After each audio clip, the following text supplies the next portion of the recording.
디모데 후서는 주후 67년경에 사도 바울이 로마 감옥에서 띄운 서신입니다. 우리가 읽은 디모데후서 4장은 아주 각별한 성경입니다. 왜냐하면 바울이 죽음 직전에 기록한 성경이기 때문입니다. 그래서 예사로이 성경을 볼 일이 아닙니다. 집중해서 낱말 하나 또 단어 행간 공간을 주의 깊게 읽어봐야 될 특별한 성경입니다. 긴장할 필요가 있는 거죠. 디모데후서 4장 6절에 보면 이렇게 기록해 놨습니다. 관제와 같이 벌써 내가 부음이 되고 나의 떠날 기약이 가까웠도다. 여기서 말하는 관제는 하나님 앞에 드리는 제물, 마지막 순서입니다. 그 제물 위에 포도주나 감람류를 붓는 제사를 말합니다. 민수기 15장에 제사 규례가 잘 나타나고 있습니다. 디모데후서 4장 6절의 표현을 현대인의 성경은 이렇게 번역해 놨어요. 이미 하나님께 제물로 드려진 나에게 세상을 떠날 때가 가까웠습니다. 그러니까 바울이 하나님 앞에 제물로 드려졌다는 거죠. 그런데 그 제물이 이미 드려진 겁니다. 죽음을 눈앞에 두고 하나님, 나는 하나님 앞에 제물이 되고 싶습니다. 그래서 제물로 드려진 게 아니고 이미 사도 바울은 일평생 살면서 하나님 앞에 산 제물로 드려진 사람이었습니다. 왜냐하면 로마서를 사도 바울이 썼죠. 로마서 12장 1절에 보면 그러므로 형제들아 내가 하나님의 모든 자비하심으로 너희를 권하노니 너희 몸을 하나님이 기뻐하시는 거룩한 산 제물로 드리라. 이는 너희가 드릴 영적 예배니라 그랬습니다. 바울이 쓴 거예요. 지금 디모데후서 4장 6절이 그 말입니다. 나는 일평생 하나님을 섬기면서 산 제물로 하나님 앞에 드려졌는데 이제 죽음 직전까지 와서 온전한 제물로 하나님 앞에 드려지기를 원한다. 이 바울의 고백을 듣고 여러분 어떤 느낌을 받습니까? 바울의 마지막 고백을 듣고 어떤 감정이 듭니까? 너무 당당한 표현입니다. 하나님 앞에 너무나 자랑스럽게 살았다고 하는 사도 바울의 신앙적 고백입니다. 하나님 앞에 산 제물로 산 그 기간이 나는 죽음 직전에 생각을 하니까 감격스럽다는 고백입니다. 사도 바울은 제대로 이 세상을 삶을 마감해 가는 아주 멋진 사람이다. 어떻게 저렇게 표현을 할 수가 있을까? 어떻게 저렇게 당당하게 자기 신앙의 모든 것을 제대로 정리할 수가 있을까? 나도 사도 바울처럼 되고 싶다. 마지막 순간이 다가왔을 때 관제와 같이 벌써 내가 부음이 되고 하나님 앞에 온전하게 드려질 제물로 자기 자신을 생각하니까 나는 너무 기쁘다. 이런 고백이 있다고 한다 그러면 그 신앙은 성공한 거죠. 그 말씀으로 우리 신앙이 종결되었으면 좋겠다. 그 바울이 오늘 마지막 메시지를 디모데후서 4장에 남긴 겁니다. 그래서 그 말씀에 귀를 기울일 수밖에 없는 거예요.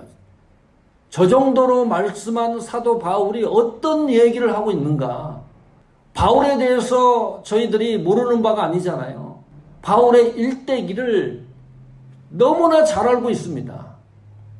그 바울이 죽음 직전에 마지막으로 메시지를 남긴 거니까 한 절 한 절이 소중하고 귀할 수밖에 없는 거죠. 자, 여기 이렇게 기록해 놨어요. 디모데후서 4장 1절입니다. 하나님 앞과 산자와 죽은 자를 심판하실 그리스도 예수 앞에서 엄히 명하노니 앞으로 전개될 내용에 대해서 선언적으로 사도 바울이 이야기를 하고 있습니다. 하나님 앞과 예수 그리스도 앞에서 엄히 명한다. 영어 성경 가지고 계신 분들 계시면 확인해 보십시오. NIV 성경 또 킹제임스 성경에는 엄히 명하노니를 charge로 단어를 사용했습니다. NIV 성경은 이렇게 놨어요. I give you this charge. charge가 뭐예요? 요금이죠. 부과, 결제 그런 거 아닙니까? 법률적 용어로 이게 사용을 되면 기소합 또는 고발이라는 뜻입니다. 이런 거지요. 월마트나 타겟을 갔는데 어떤 물건을 가지고 나왔어요. 돈을 지불하지 않고. 그럼 어찌 되는 거예요? 걸리면. 감옥 가는 거지. 배상해야 되죠. 차지를 안 하고 요금 계산 결제를 안 하고 그냥 갖고 나왔으니까. 그러니까 디모데후서 4장 1절이 말씀하는 거는 지금부터 전개되는 그 내용들은 반드시 지켜야 된다. 돈을 지불하고 나서도 반드시 지켜야 될 하나님의 말씀이다. 그 말이에요. 심각하지 않습니까? 단순하게 볼 내용이 아닙니다. 그 내용을 누구한테? 디모데에게 전달하는 겁니다. 광의적 의미로는 예수 그리스도를 믿는 모든 성도들에게 그 말씀을 증거하는 겁니다. 우리는 지금 이렇게 이 말씀을 이해해야 됩니다. 디모데의 입장에서 이 말씀을 들여다봐야 돼요. 다시 말하면 다수 많은 사람들에게 전하는 말씀이 아니고 이 말씀이 나에게 직접 바울이 찾아와서 말씀한다라고 생각을 하고 오늘 말씀을 들어야 됩니다. 디모데후서 4장을 그렇게 읽고 이해를 하셔야 됩니다. 그만큼 중요하다는 거죠. 그러면 바울이 말하고자 하는, 전달하고자 하는 핵심적인 메시지의 의미는 뭘까? 디모데후서 4장 1절에 들어있습니다. 다시 한번 읽어보겠습니다. 하나님 앞과 산자와 죽은 자를 심판하실 그리스도 예수 안에서 그의 나타나실 것과 그의 나라를 두고 엄히 명하노니, 이 메시지의 핵심이 그 안에 다 들어있는데 이런 말이죠. 예수 그리스도는 반드시 이 땅에 다시 오십니다. 두 번째 메시지입니다. 그 예수 그리스도가 살아있는 사람과 죽은 자를 반드시 심판하실 것입니다. 세 번째 메시지입니다. 그리고 하나님 나라가 완성될 것입니다. 세 가지 메시지를 종합해서 결론을 내리면 시점이 미래적인 시점입니다. 종말론적인 메시지입니다. 다시 말하면 성경적인 역사관이 있는데 기독교 역사관은 뭐지요? 시작과 끝이 있는 직선사관입니다.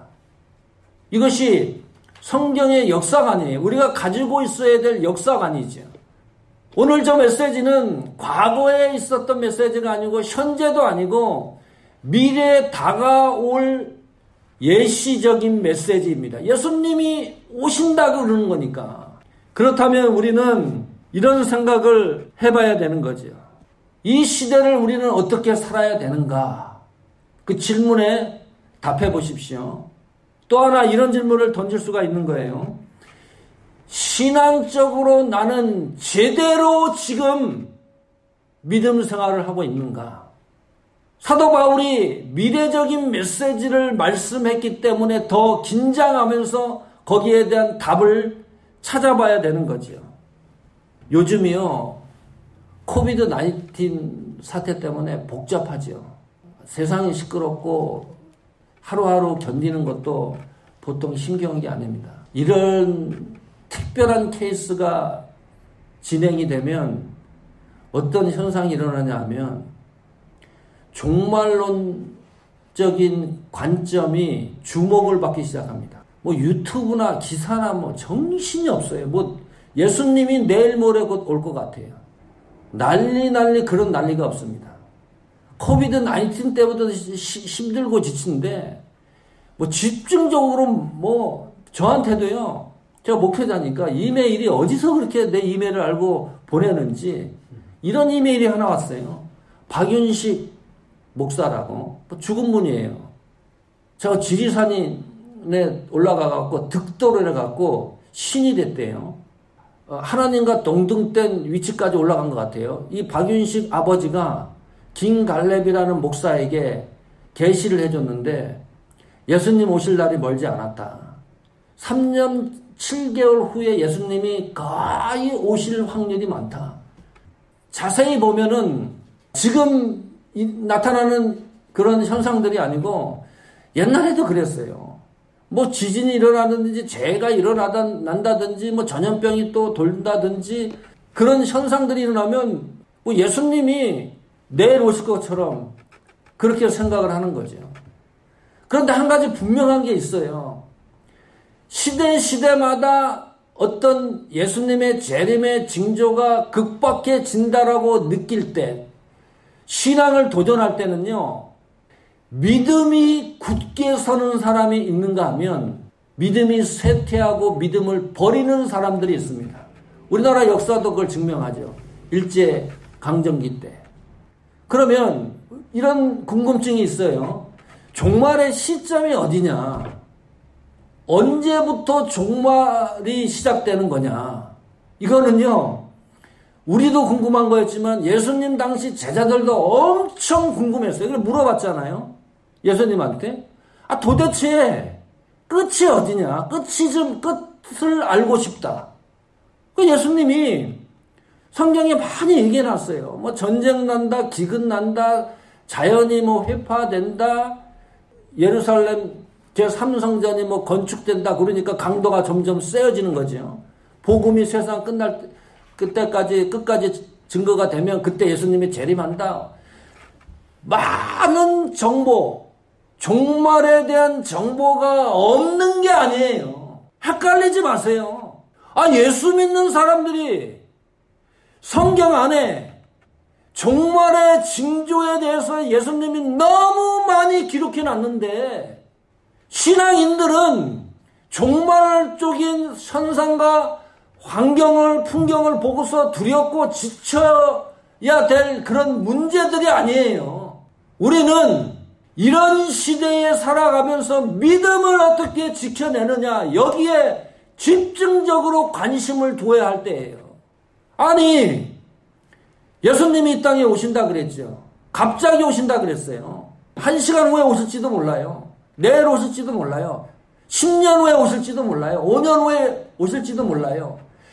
종말론에 대한 모든 이야기를 해놓고 예수님이 최종 결론적으로 말하는 게 제발 깨어 있어라. 언제 예수님이 오는 거 신경 쓰지 말고 내일 예수님이 오더라도 깨어있는 그 시점이 중요한 거예요. 세상에 무슨 지진이 일어나고 코비드-19로 세계 인구가 절반이 죽는다 그래도 우리가 지켜야 될 것은 중심이 깨어있는 믿음이라는 거죠. 자, 종말의 시점은 아담과 하와가 타락한 이후부터, 그때부터 종말이 시작된 거예요. 왜 그럴까요? 아담 하와가 타락하고 나서 하나님과 세계가 부조화가 일어났습니다. 전쟁이 일어나고 기근이 일어나고 자연재해가 일어나는 모든 현상들은 하나님과 자연세계가 부조화가 일어났기 때문입니다. 사람은 어떤가요? 아담 하와가 자생적으로 하나님과 가까워질 수 있습니까?